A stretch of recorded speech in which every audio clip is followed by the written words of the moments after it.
الحمد لله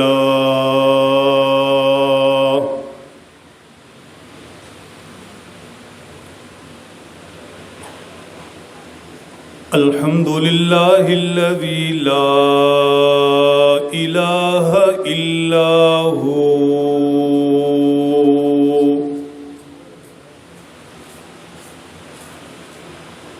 عالم الغيب والشهادة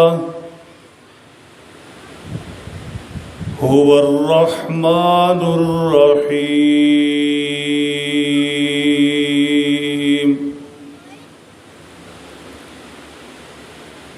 أما بعد فأعوذ بالله من الشيطان الرجيم. بسم الله الرحمن الرحيم.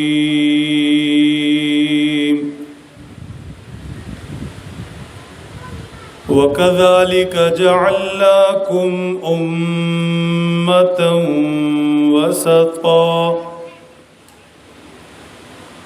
صدق الله العظيم.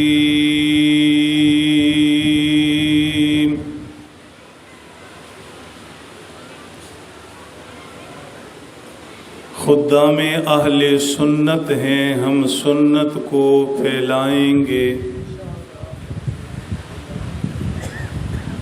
ہم اللہ واحد کے بندے توحید کی شمع جلائیں گے.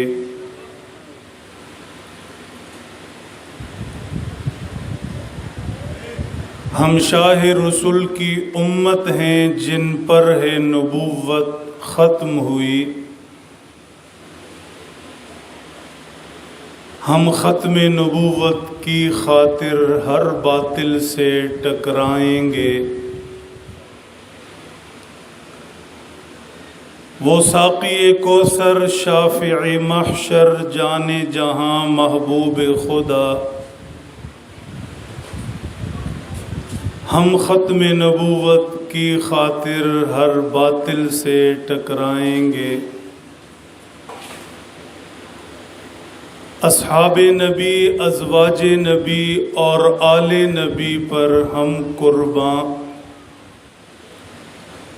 ابوبکر و عمر، عثمان و علی کی شانیں ہم سمجھائیں گے.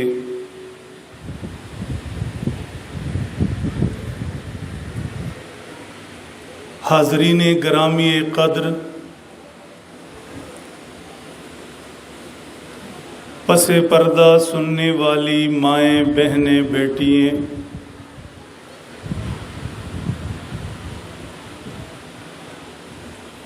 اللہ جل شانہ کا ہم پر بے پناہ احسان ہے. اس ذات پاک نے ہمیں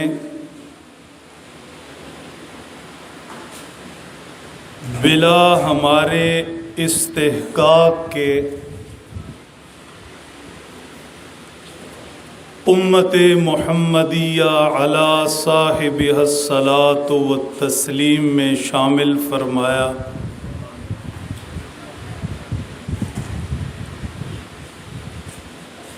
چنانچہ ہم قرآنی ایمانی اصلی کلمہ اسلام لا الہ الا اللہ محمد الرسول اللہ پڑھتے ہیں.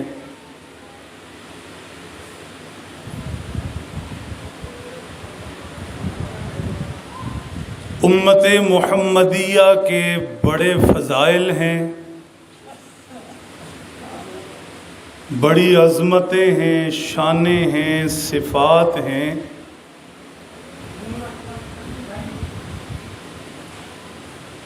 من جملہ ان صفات کے اس امت کی شان یہ ہے، اللہ جل شانہ نے اس امت کو امت وسط فرمایا ہے.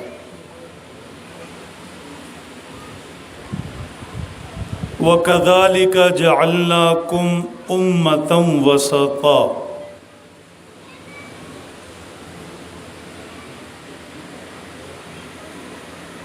وسط درمیان کو کہتے ہیں۔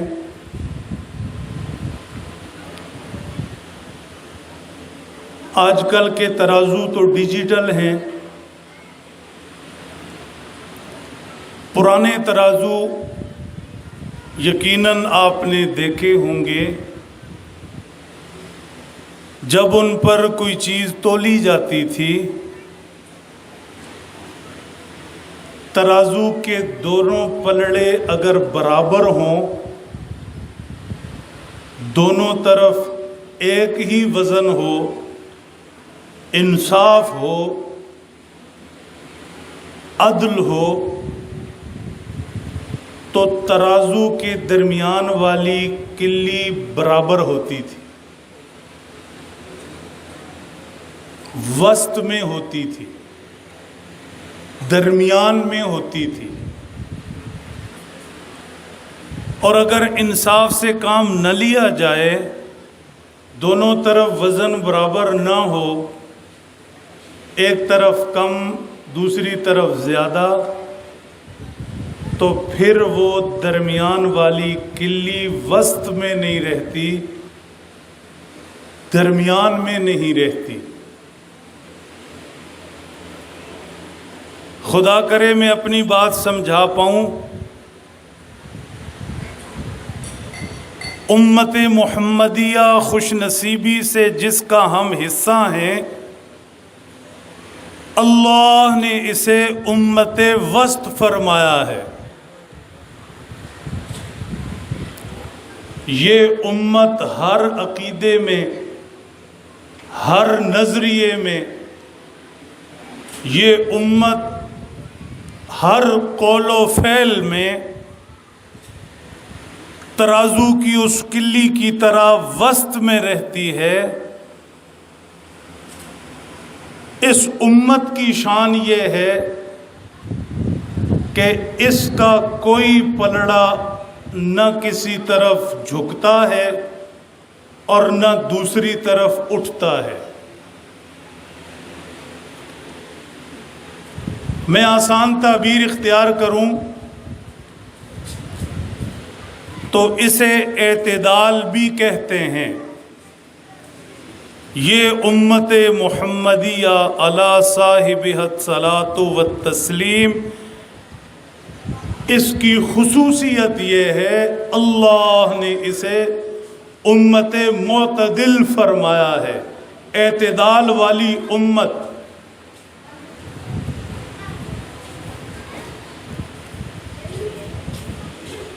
ایک مثال لے لیں،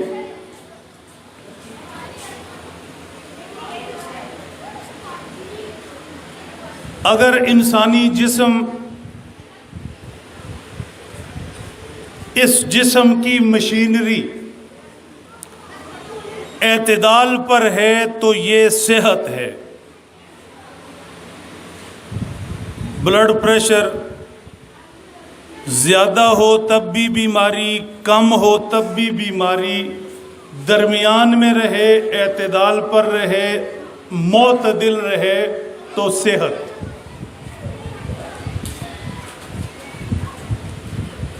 شوگر کی بیماری اللہ سب کی حفاظت فرمائے، اعتدال سے اوپر جائے، زیادہ ہو تب بھی بیماری، اعتدال سے نیچے جائے، لو ہو جائے تب بھی بیماری، درمیان میں رہے، اعتدال میں رہے، وسط میں رہے تو صحت۔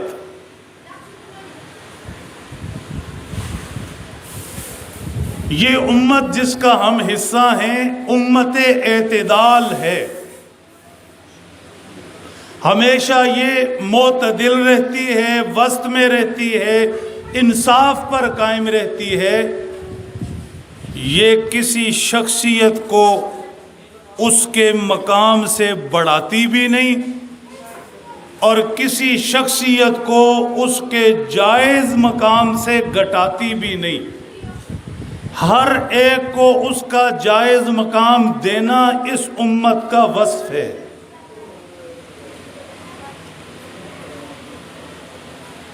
میرے محترم دوستو،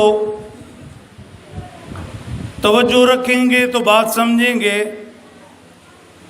امت محمدیہ کی یہ صفت، یہ شان اعتدال، یہ ایمانی روحانی صحت، اس کی 20 مثالیں دی جا سکتی ہیں۔ آج ہم ان دنوں کی مناسبت سے صرف 2 مثالوں پر بات کریں گے۔ میں اللہ سے دعا گو ہوں میں سمجھا پاؤں، آپ سے درخواست گزار ہوں آپ پوری توجہ سے کام لیں۔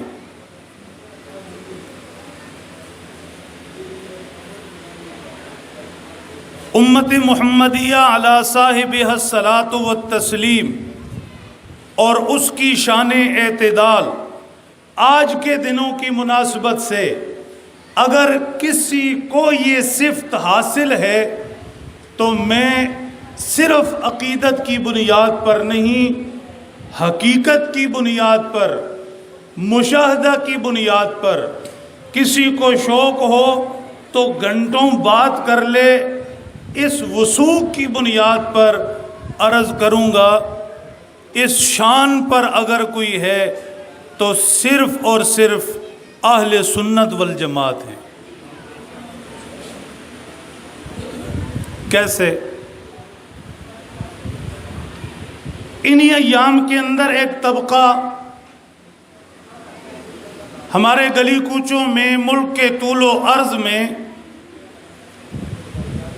شہید کربلا، نواسہ رسول، امام علی مقام سیدنا حضرت امام حسین رضی اللہ تعالیٰ عنہ کا نام لے کر سرگرم عمل ہے، لیکن امت کی شان اعتدال پر نہیں، افراط سے کام لیتا ہے، زیادتی سے کام لیتا ہے۔ جو منصب امام علی مقام کا قرآن و سنت کی روشنی میں ہے اس سے بڑھاتا ہے، بہت بڑھاتا ہے۔ امام علی مقام رضی اللہ تعالیٰ عنہ کو اللہ کا نامزد کردہ معصوم امام مانتے ہیں، حالانکہ اللہ کے نامزد صرف پیغمبر ہیں، معصوم بھی صرف پیغمبر ہیں۔ قرآن و سنت کی تصریحات موجود، اللہ کے احکامات، پیغمبر علیہ السلام کی تعلیمات موجود، نامزد طبقہ صرف پیغمبروں کا اور معصوم طبقہ بھی صرف پیغمبروں کا،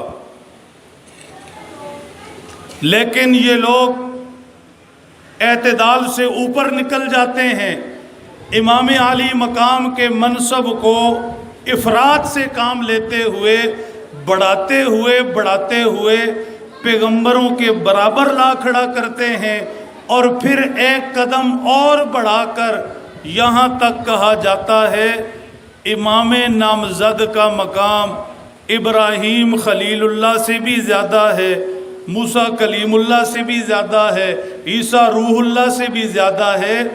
انبیاء سے اوپر امام نامزد، امام معصوم اپنے خیال کے اندر لے جاتے ہیں۔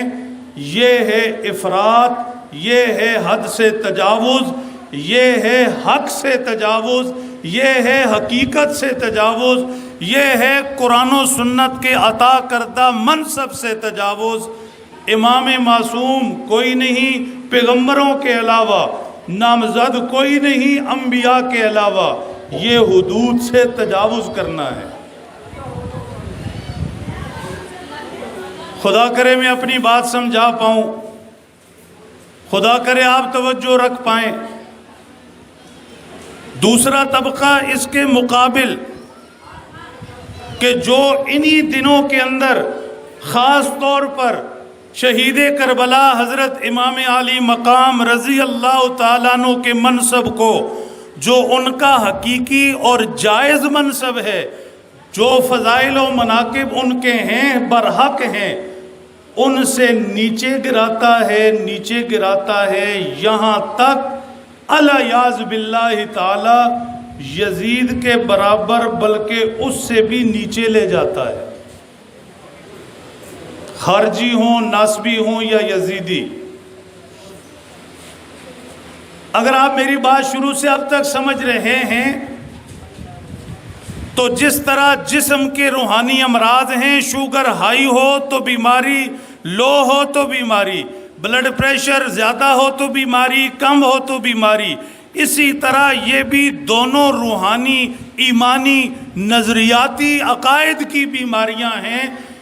ایک طبقے نے جائز منصب سے تجاوز کرتے ہوئے انبیاء معصومین سے بھی اوپر لے گئے، اور دوسرے طبقے نے جائز منصب سے نیچے گراتے ہوئے یزید کے برابر یا اس سے بھی نیچے لے آئے۔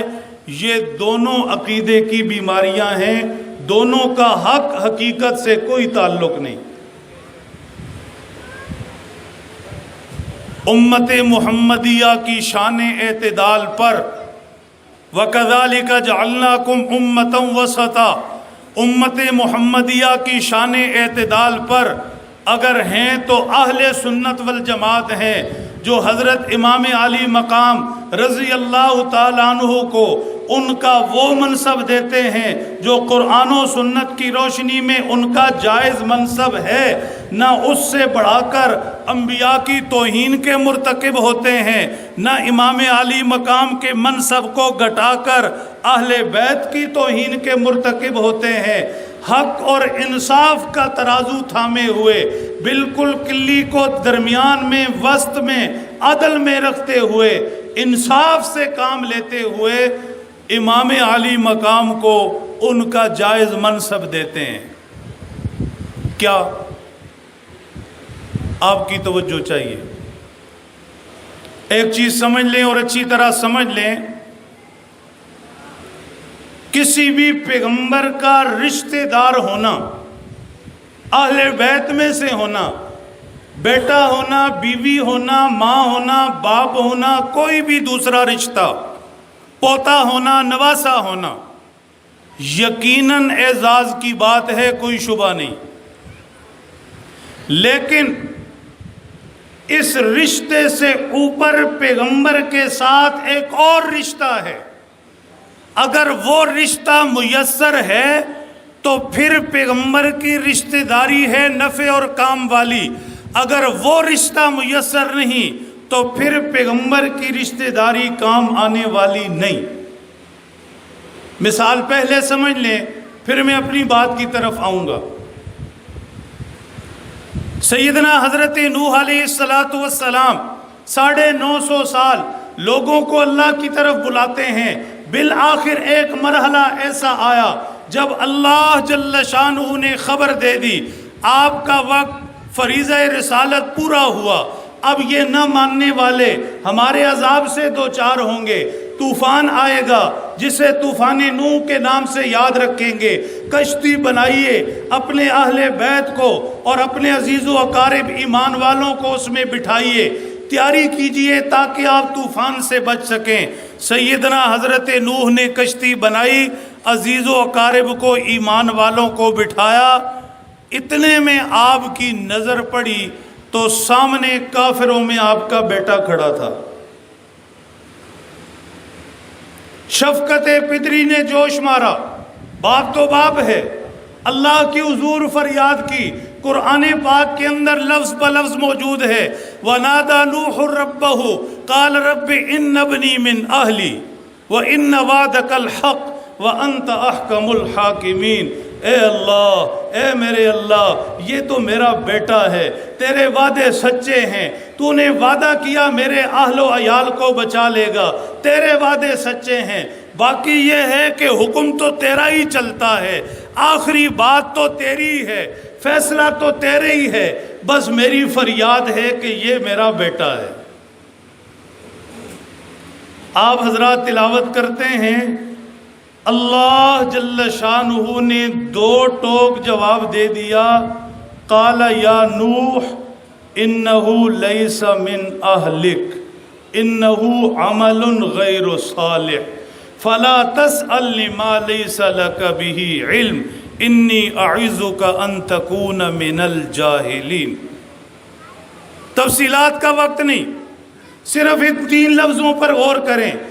قال یا نوح انہو لیس من اہلک، اے نوح وعدہ تھا تیرے اہل بیت کو ہم بچا لیں گے، تیری کشتی پر تیرے اہل بیت سوار ہیں، اس طوفان نوح سے عذاب الہی سے وہ بچ جائیں گے، باقی رہا کافروں میں کھڑا تیرا بیٹا تو وہ تیرا اہل نہیں ہے۔ کیوں اہل نہیں؟ انہو عمل غیر صالح، اس کے عمل وہ نہیں جو تیرا اہل بناتے ہیں، ایمان اسے حاصل نہیں، اعمال اس کے درست نہیں، لہٰذا یہ تیری اہل میں سے نہیں۔ معلوم یہ ہوا رشتے میں پیغمبر کا بیٹا، اگر پیغمبر کا کلمہ اسے نصیب نہیں تو بیٹا ہونا اسے اللہ کے عذاب سے نہیں بچا سکتا۔ بیٹا ہونا اعزاز ہے بلا شبہ، لیکن اس وقت جب بیٹے کو پیغمبر کا کلمہ نصیب ہے۔ میرے محترم دوستو،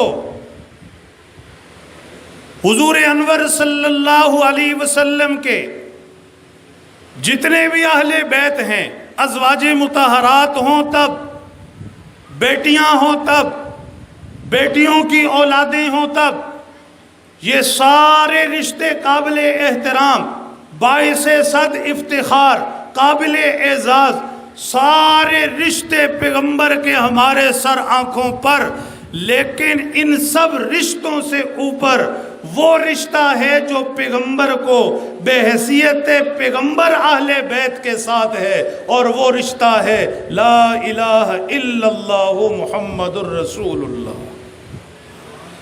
آسان لفظوں میں کہیں تو شرف صحابیت، اہل بیت کا اعزاز، رشتوں کی اہمیت، رشتوں کی وجہ سے ان کے فضائل و مناقب ضرور بالضرور ہیں، لیکن ان سب کا اعزاز یہ ہے کہ سب سے پہلے، رشتوں سے بھی پہلے یہ شرف صحابیت حاصل کر چکے ہیں، اور یہ پیغمبر علیہ السلام کا کلمہ پڑھ چکے ہیں۔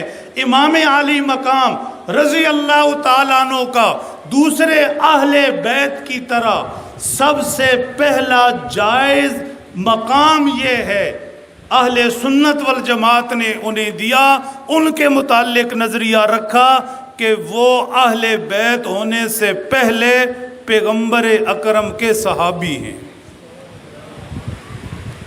لہٰذا کسی صحابی کو جو فضائل حاصل ہیں قرآن و سنت کے اندر، اولئک علی ھدی من ربہم، اولئک هم المفلحون، اولئک هم المتقون، اولئک هم الراشدون، اولئک هم الفائزون، اولئک هم المؤمنون حقا یبتغون فضلا من اللہ ورضوانا یریدون وجہا اعد لهم جنات تجری تحتها الانہار۔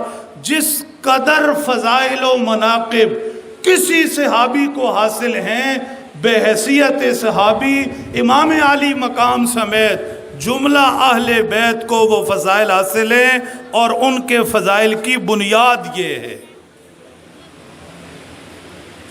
اب بتائیے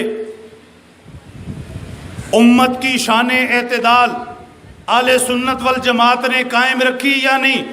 جو جائز مقام ہے اس سے اوپر نہیں لے گئے تاکہ پیغمبروں کی توہین نہ ہو، اس سے نیچے بھی نہیں لے آئے، اہل بیت کی توہین نہ ہو، جائز مقام دیا۔ قرآن و سنت کے ذخیرے میں جس قدر صحابہ کے فضائل ہیں اسی قدر فضائل و مناقب بحیثیت صحابی امام علی مقام کے ہیں۔ اس کے بعد ان کے شخصی فضائل ہیں۔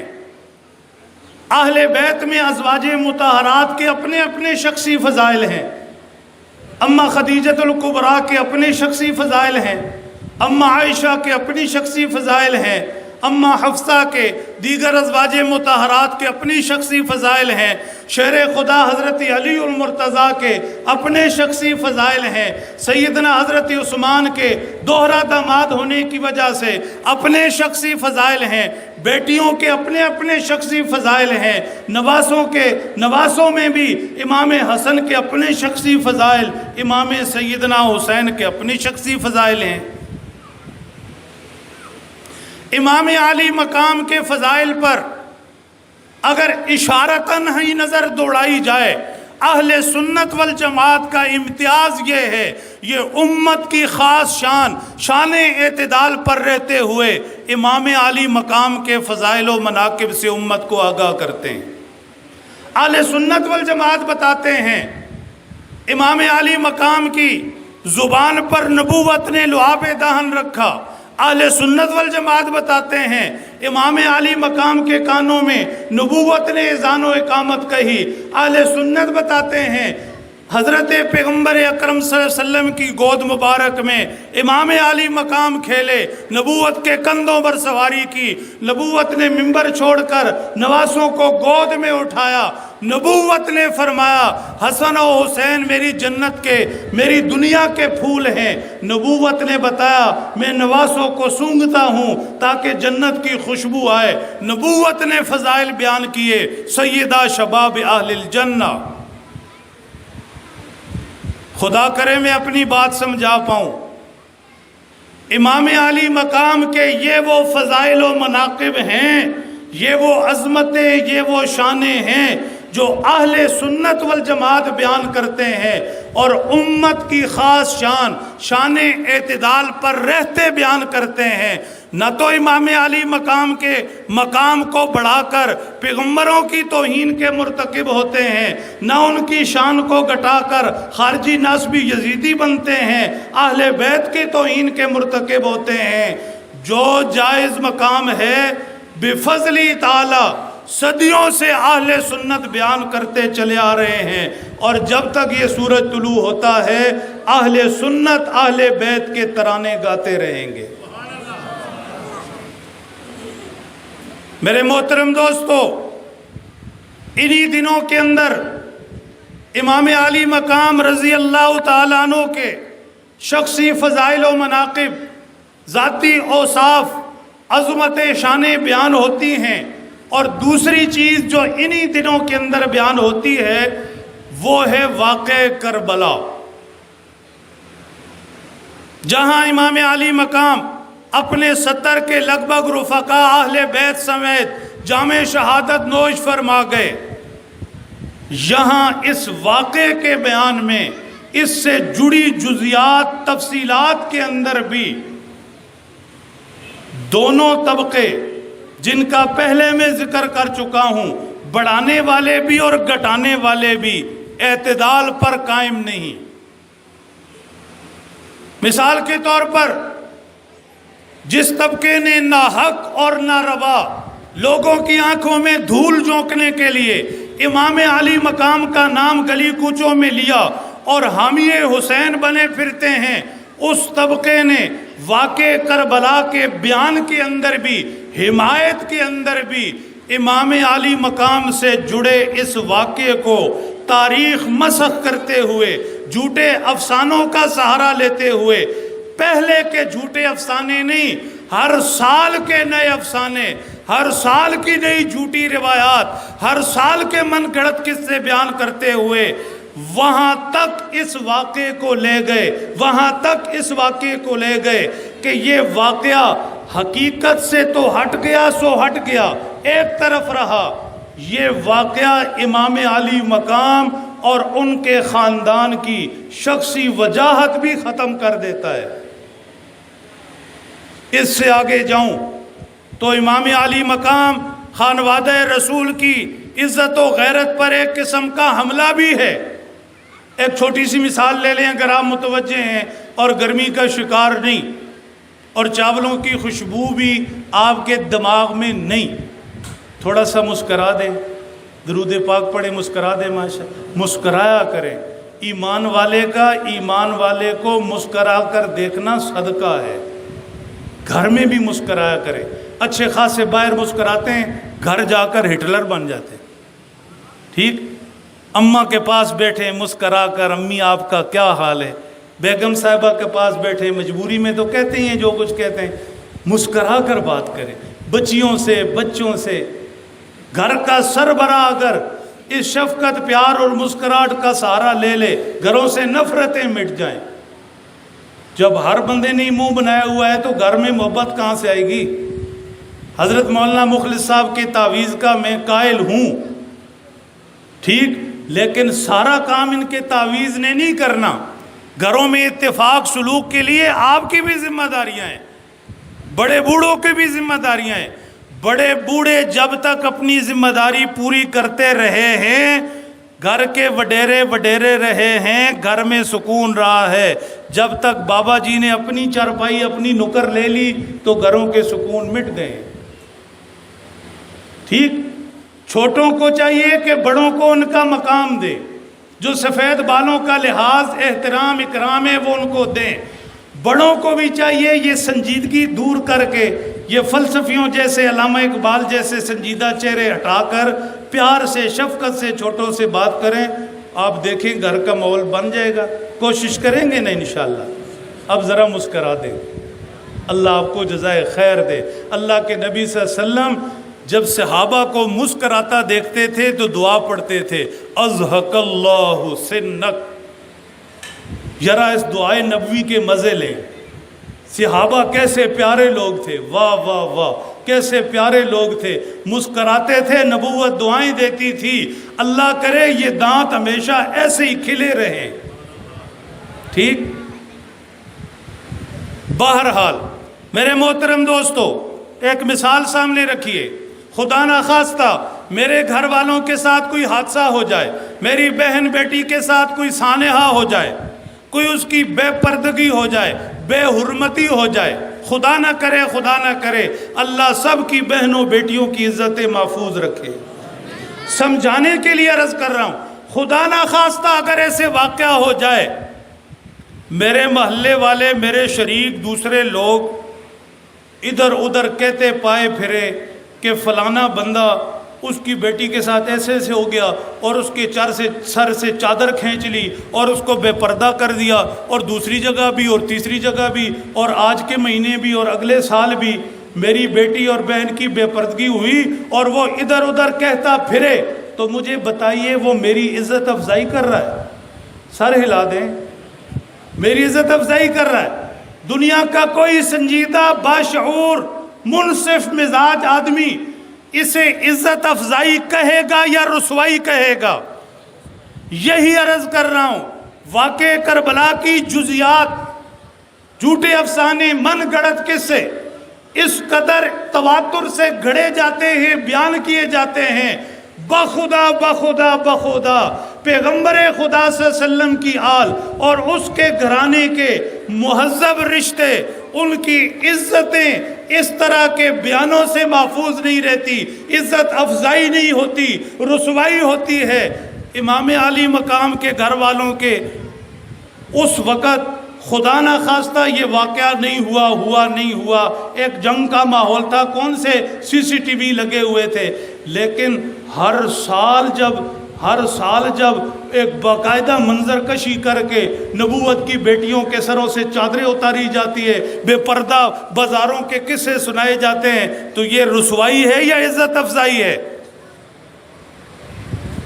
کہتے ہیں نا دیہاتوں کے اندر ایک سادہ سی مثال مشہور ہے کہ توڑے جے سجن ملن تے دشمنان دی لوڑ ہی کوئی نہیں. کہتے نہیں کہتے؟ ایسے نام لیوا ملیں جن پاک بیٹیوں کا ذکر بھی ادب سے لیا جائے، ان پاک بیٹیوں کے سروں سے ہر مجلس میں ہر روز چادریں اتارتے رہیں، ان کی بے پردگی کے قصے بیان کرتے رہیں. میں پورے وثوق سے کہتا ہوں، اگر کوئی منصف مزاج ہو، عقل پر پردے نہ پڑے ہو، ختم اللہ علی قلوبہم وعلی سمعہم وعلی ابصارہم غشاوہ میں سے نہ ہو، آپ اس سے سوال کر کے دیکھیں کہ بھائی مجھے یہ تو بتاؤ، روز پیغمبر کی بیٹیوں کے سروں سے چادریں اتارتے ہو، یزید نے اتاری یا نہیں اتاری الگ قصہ ہے، تم صدیوں سے اسے یوں بیان کرتے چلے آ رہے ہو، یہ عزت افزائی ہے یا رسوائی؟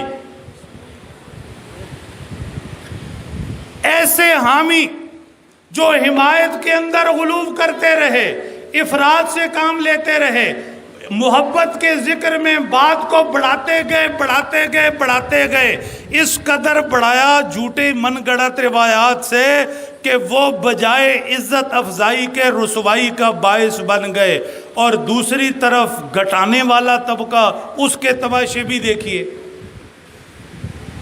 خارجی ہو، ناسبی یا یزیدی، واقعہ کربلا کو لے کر حقائق کا رخ موڑتے ہیں، من گڑت قصے، فضول کی روایات، عقل کو سامنے رکھ کر تاریخ کے جوڑ توڑ کر کے واقعہ کربلا کی ایسی منظر کشی کرتے ہیں کہ جس سے یزید کو مکھن کی بال کی طرح اس سانے سے نکال لیں، یزید کے سر پر جو اس سانے کی ذمہ داری کا بوجھ ہے وہ ہٹا لیں۔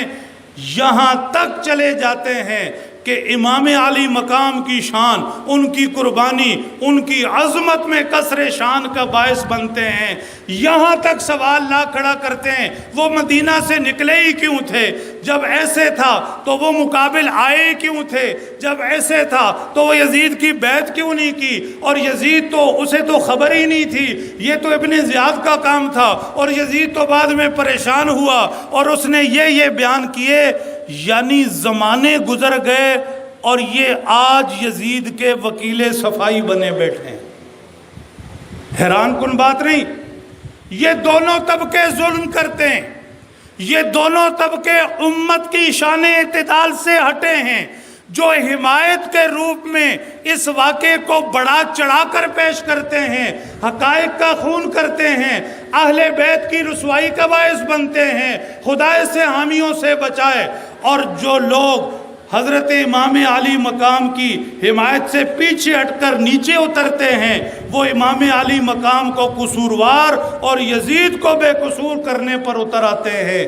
ان کے درمیان وسط میں، اعتدال میں، دونوں پلڑے برابر، حق پر قائم، امت کی شان کے مطابق انصاف پر کوئی طبقہ ہے، بلا شبہ بلا شبہ بلا شبہ وہ اہل سنت والجماعت ہیں۔ واقعہ کربلا، امام علی مقام کا مدینہ طیبہ سے سفر، کربلا پہنچنا، کربلا میں جانوں کے نذرانے پیش کرنا، مقام شہادت پر فائز ہونا، مقام شہادت کی تشریح اور اس کے تقاضے بفضل تعالیٰ اگر کوئی بیان کرتا ہے تو بلا شبہ اہل سنت والجماعت ہیں۔ اہل سنت والجماعت ایک طرف امام علی مقام اور ان کے رفقا کے سفر کو اللہ کے لیے سفر قرار دیتے ہیں، حق کے لیے سفر قرار دیتے ہیں، امام علی مقام کے موقف کو درست تسلیم کرتے ہیں کہ جب انہوں نے وہ منصب جس پر ان کے نانا بیٹھے تھے، پھر سیدنا ابو بکر بیٹھے تھے، سیدنا عمر بیٹھے تھے، سیدنا عثمان بیٹھے تھے، سیدنا علی بیٹھے تھے، سیدنا حسن بیٹھے تھے، سیدنا امیر معاویہ بیٹھے تھے رضی اللہ عنہم، اس منصب کے لیے یزید کو امام علی مقام میں نااہل سمجھا، اس لیے کھڑے ہو گئے۔ یہ بیان کرنے کا اعزاز حق اور حقیقت کے ساتھ اہل سنت کو حاصل ہے۔ ان کا خروج بھی حق پر مانتے ہیں، مجبوری نہیں۔ کربلا میں پہنچ کر ان کا بیعت سے انکار بھی حق مانتے ہیں، مجبوری نہیں۔ پھر ان کی شہادت بھی ان کی جرأت سے تعبیر کرتے ہیں، مجبوری نہیں۔ اور پھر شہادت کو قرآن و سنت کی روشنی میں بفضل تعالیٰ کوئی طبقہ سمجھتا ہے اور امام علی مقام کو اس منظر پر فائز کرتا ہے تو وہ صرف اور صرف اہل سنت والجماعت ہیں۔ اہل سنت قوم کو بتاتے ہیں شہادت وہ ہے جس کے لیے حسین کے نانا دعائیں کرتے رہے، لوددت ان اقتل فی سبیل اللہ ثم احیا ثم اقتل ثم احیا ثم اقتل، میں محمد چاہتا ہوں اللہ کے راستے میں شہید کیا جاؤں، پھر زندہ کیا جاؤں، پھر شہید کیا جاؤں، پھر زندہ کیا جاؤں۔ امام علی مقام کو وہ شہادت ملی جس کی چاہت اس کے نانا کرتے رہے۔ امام علی مقام کو وہ شہادت ملی جو موت نہیں، حیات جاودانی، لا تحسبن الذین قتلوا فی سبیل اللہ امواتا امام علی مقام کو وہ شہادت ملی جس کی بدولت بل احیاء عند ربہم یرزقون ہوگی قبر کسی کے لیے قبر، امام علی مقام کے جملہ شہیدوں کی طرح قبر نہیں، جنت کا باغ ہے جہاں سے خدا بندے کو دودھ رزق بھیجتے ہیں۔ فرحین بما آتاہم اللہ من فضلی، اہل سنت امت کو بتاتے ہیں امام علی مقام نے شہادت کا منصب پایا، اللہ نے اس شہادت کی بدولت امام علی مقام کو اپنے جس فضل سے نوازا ہے، امام علی مقام اللہ کا شکر ہے اپنی قبر مبارک جنت کے ٹکڑے میں خوش ہے۔ امام علی مقام قرآن کی روشنی میں خوش ہیں، خود ہی خوش نہیں، یستبشرون بالذین لم یلحقوا بہم من خلفہم اللہ خوف علیہم ولا هم یحزنون۔ ہر شہید کی طرح امام علی مقام بھی اگر پچھلے سن سکتے ہوں تو سنیں، آواز سب کو آتی ہے، سنتا کوئی کوئی ہے، ٹھیک؟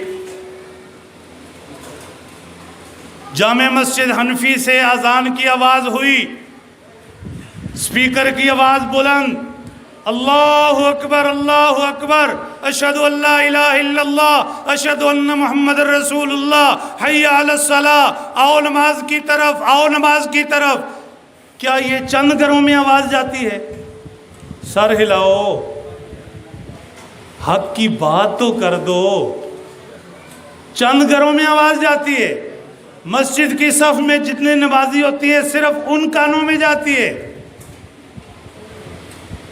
آواز ہر طرف جاتی ہے، سنتا کوئی کوئی ہے۔ بات سمجھیں؟ ہاں ہاں کوئی سننے والا سنے۔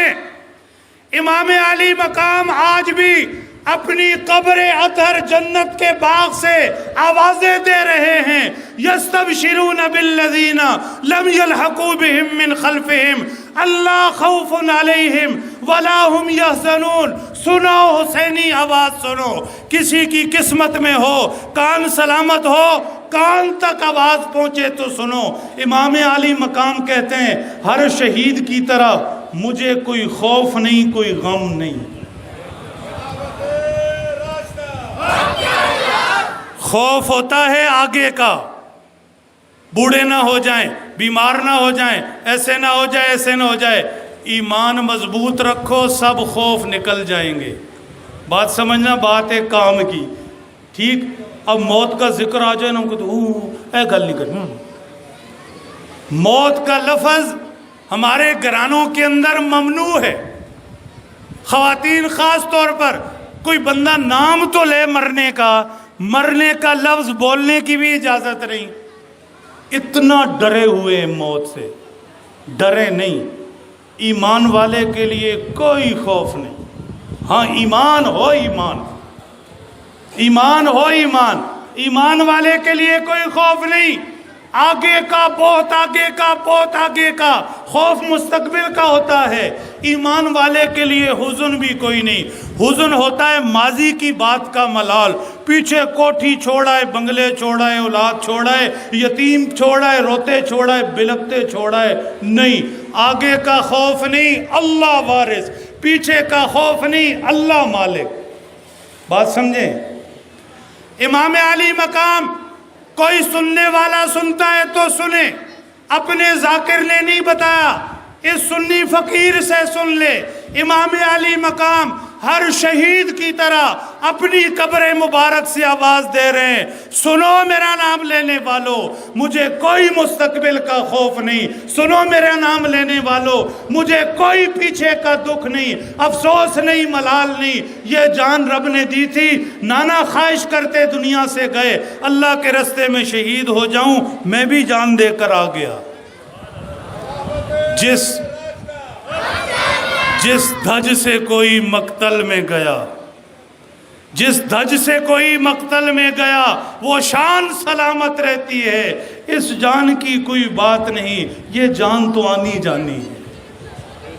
میرے محترم دوستو، یہ اہل سنت والجماعت ہیں جو ترازو کو یوں برابر رکھتے ہیں، قرآن و سنت ان کے دونوں ہاتھوں کے اندر ہے. امام علی مقام کے شخصی اوصاف ہوں یا امام علی مقام سے جڑا یہ کربلا کا واقعہ ہو، عین حق اور حقیقت کے ساتھ بیان کرتے ہیں، امت تک پہنچاتے ہیں. مجھے آپ ایک مختصر سی بات بتائیے، میں اختتام کی طرف جا رہا ہوں. ایک دو چیزیں آپ کو گفٹ دوں گا.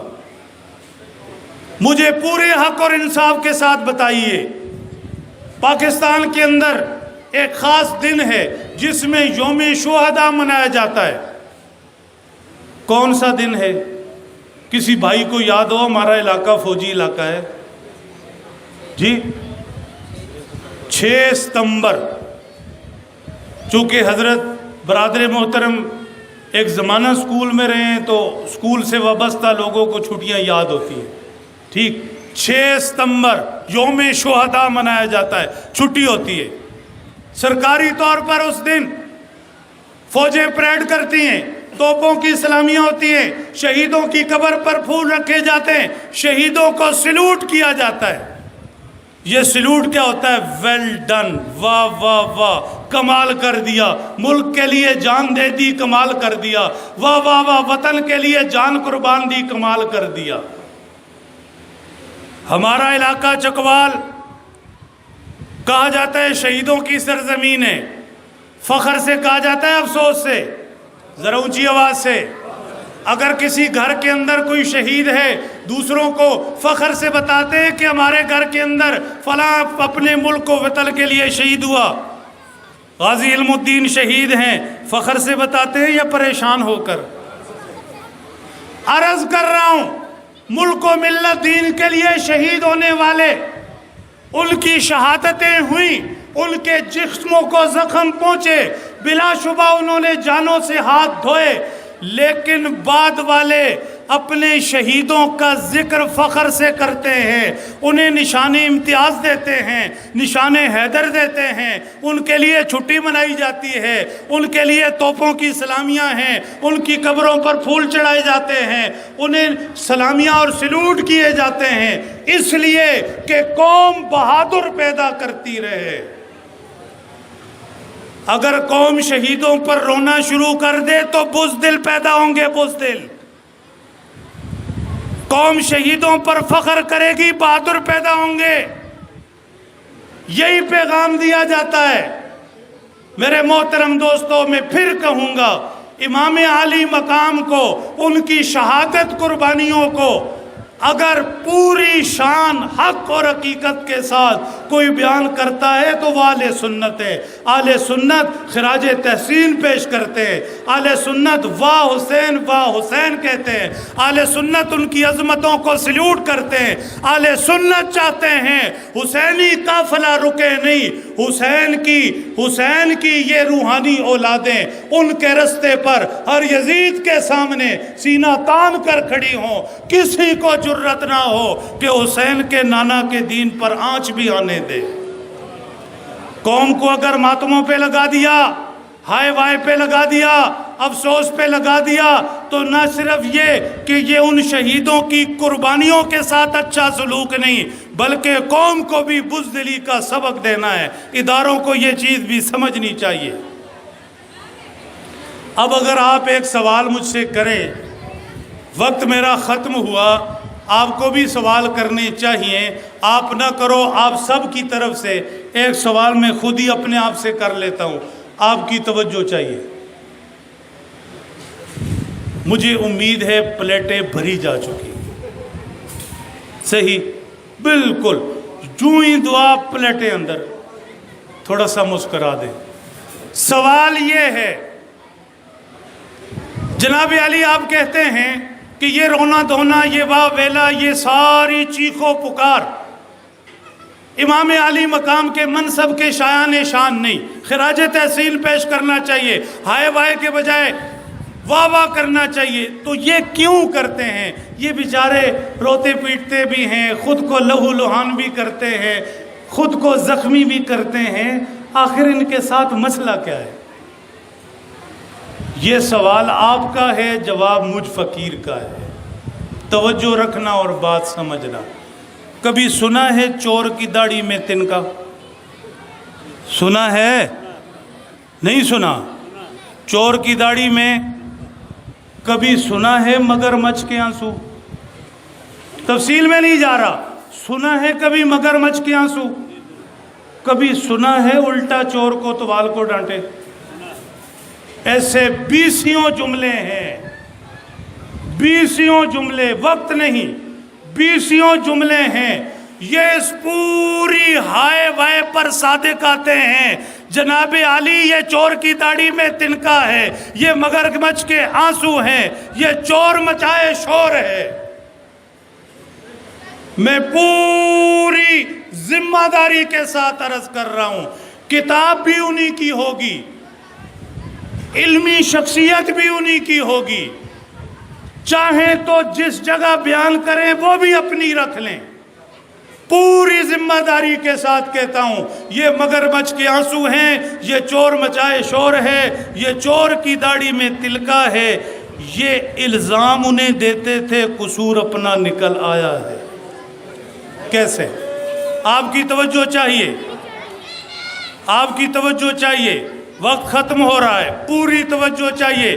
کتاب کا نام ہے جلاء العیون، مصنف ہے ملا باقر مجلسی، جلد ہے 2، صفحہ ہے 139، جہاں کہیں کھول کر دکھائیں گے۔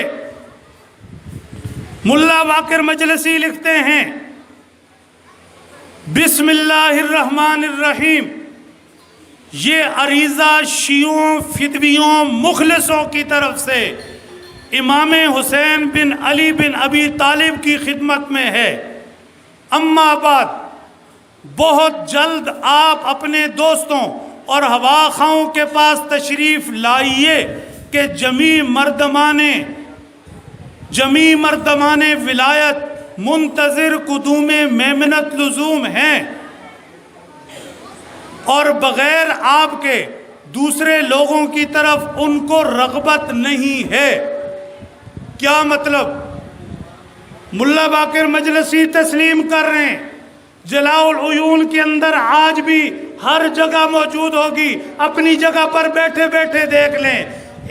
تسلیم کر رہے ہیں کہ ہم نے بلایا تھا، ہم نے درخواست کی تھی، ہم نے کہا تھا کہ آپ کے بغیر کسی کو نہیں مانیں گے، ہم نے کہا تھا کہ تشریف لائیے۔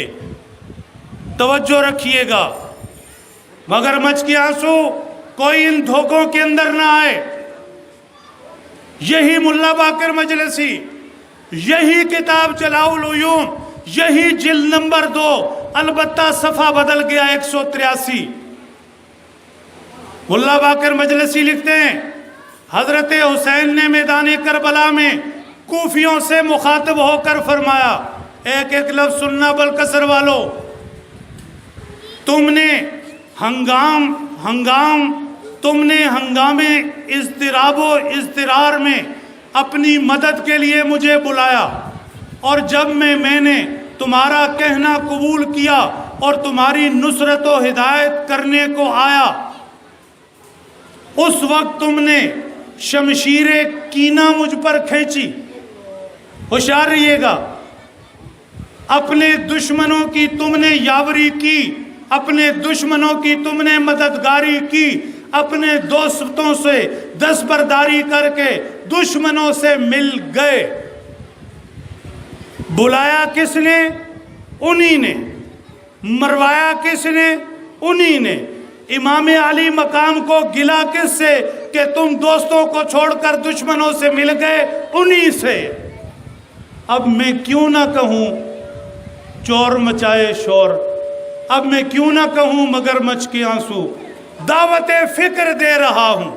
اہل سنت والجماعت، خاص طور پر تحریک خدام اہل سنت والجماعت، ہم کوئی رد کی تحریک نہیں ہیں، ہم کوئی فساد کی تحریک نہیں ہیں، ہم تو تبلیغ کی تحریک ہیں، ہم تو دعوت سخن دیتے ہیں، دعوت فکر دیتے ہیں۔